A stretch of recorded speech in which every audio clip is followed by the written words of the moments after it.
Before becoming the greatest writer in history, William Shakespeare crossed a river every day that smelled like death. On the other side, he found a city where crowds paid to watch live violence, while human heads rotted in public display.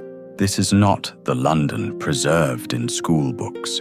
This is the real London, unstable, filthy, dangerous, that shaped the mind behind some of the greatest stories ever told. Forget any idea of an organized city. London in 1599 was a living organism in constant imbalance.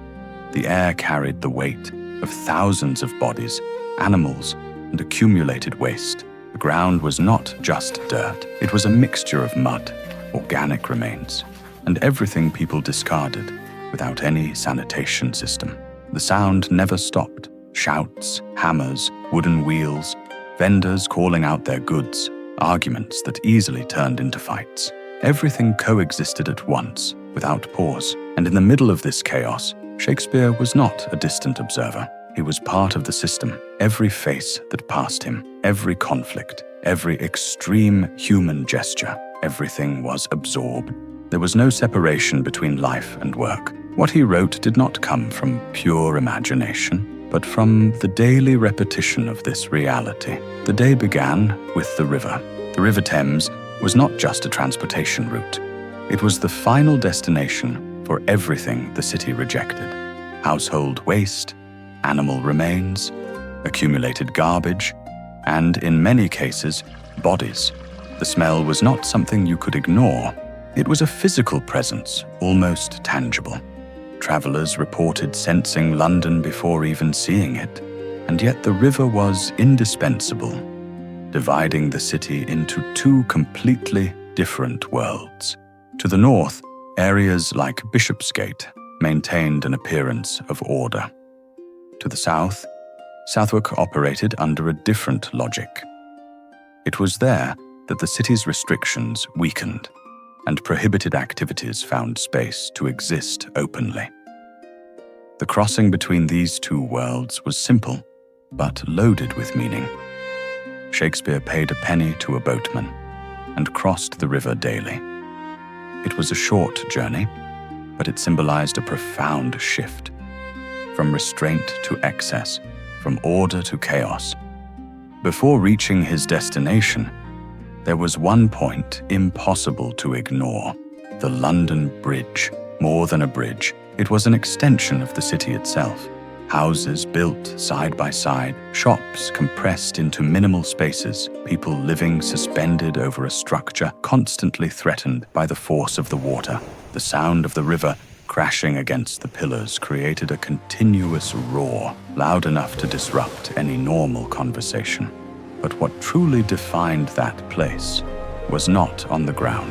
It was above, mounted on spikes, deliberately aligned, were the heads of men labeled as traitors. Some still retained recognizable features. Others had already been consumed by time. All of them were there as an explicit warning. Power was absolute, and defying it had visible, public consequences. Shakespeare did not need to imagine the fall of kings or the weight of betrayal. He saw it materialized in front of him often enough to turn those images into something familiar. Once across the bridge, the change was immediate. Southwark was not just a district. It was the space where the city unleashed its most extreme impulses. Among taverns, arenas, and brothels, entertainment took forms that blended pleasure and violence inseparably. Crowds gathered to watch animal fights, public executions, and spectacles where suffering was part of the experience. It is in this environment that the Globe Theatre emerges, not as an escape from reality, but as an extension of it, built from a bold act, the dismantling and clandestine transport of a previous theatre. The Globe was an open structure, exposed with no real separation between stage and audience. Around 2,000 spectators crowded in, searching for something that was not just entertainment, but intensity. And this is where the theatrical experience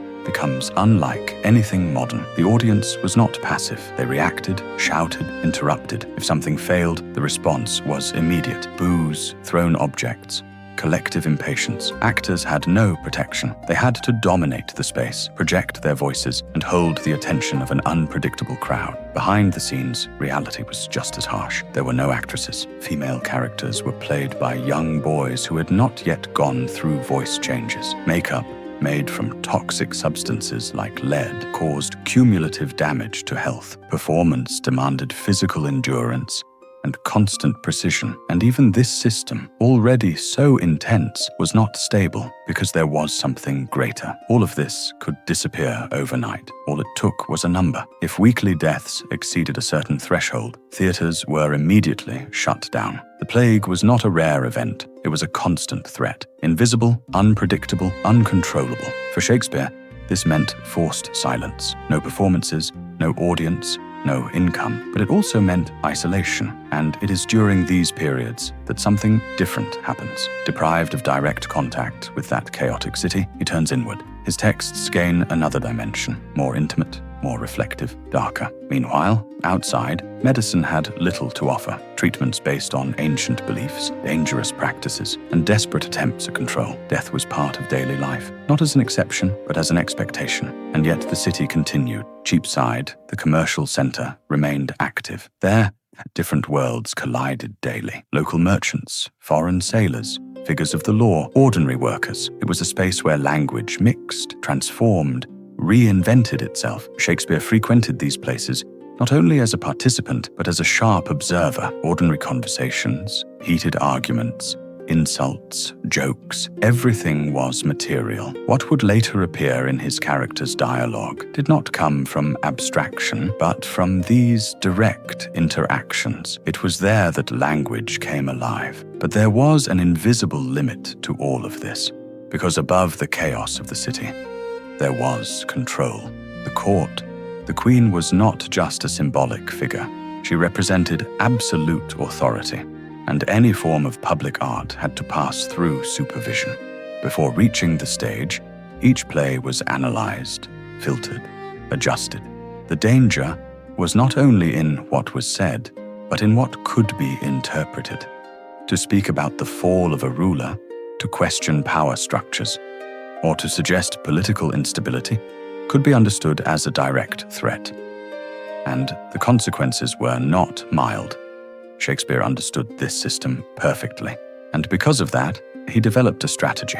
He displaced his stories. He used other countries, other times, other historical figures. But what was being discussed was always the present. It was a way of saying without saying, of showing without exposing himself directly. This ability was not just creative, it was survival. Because in a city where words could cost your life, writing was not just art, it was calculated risk. And still, he continued. Every day, crossing the same river, passing the same bridge, observing the same city that always seemed on the brink of collapse. But before that, there is one final element that rarely appears in reconstructions, the silent fear that accompanied every daily decision. Not the explosive fear of public executions or arenas, but something more constant, more intimate. The fear of saying the wrong thing, trusting the wrong person, being in the wrong place at the wrong time. In a city so compressed, where everyone observed everyone else, privacy barely existed. Every word could travel, every gesture could be interpreted. And yet, it was precisely this constant pressure that refined Shakespeare's perception. He learned to read subtext, to detect hidden intentions, to identify human contradictions in small details. What for others was mere survival became narrative material for him. Complex characters did not emerge from nothing. They were extracted directly from these invisible tensions shaping the behavior of those around him. And perhaps the most striking thing is that, in the middle of all this, there was no guarantee of permanence, no idea of legacy, no certainty that those plays would be remembered. Theatre was ephemeral, dependent on the moment, on presence, on immediate reception. Each performance existed only while it was happening, and then it vanished. What remained was the impact left on those who witnessed it, until eventually that city disappears. Decades later, The Great Fire of London consumes entire structures, including the globe itself. That physical London ceases to exist. The streets change. Buildings vanish. Faces are lost to time. But something remains, because all of it, the chaos, the violence, the fear, the intensity, was converted into language, and that language survived. When someone today recognizes ambition, envy, love, betrayal, or doubt in a story, they are, in a way, coming into contact with that city, not as it physically was, but as it was interpreted, condensed, and recreated. Shakespeare did not just live in London, he transformed London into something that could not disappear. And perhaps that is why, centuries later, we are still returning to these stories, not to escape reality, but to understand it. Thank you for walking these streets. The question now is not just where we are going, but which reality you want to cross into next.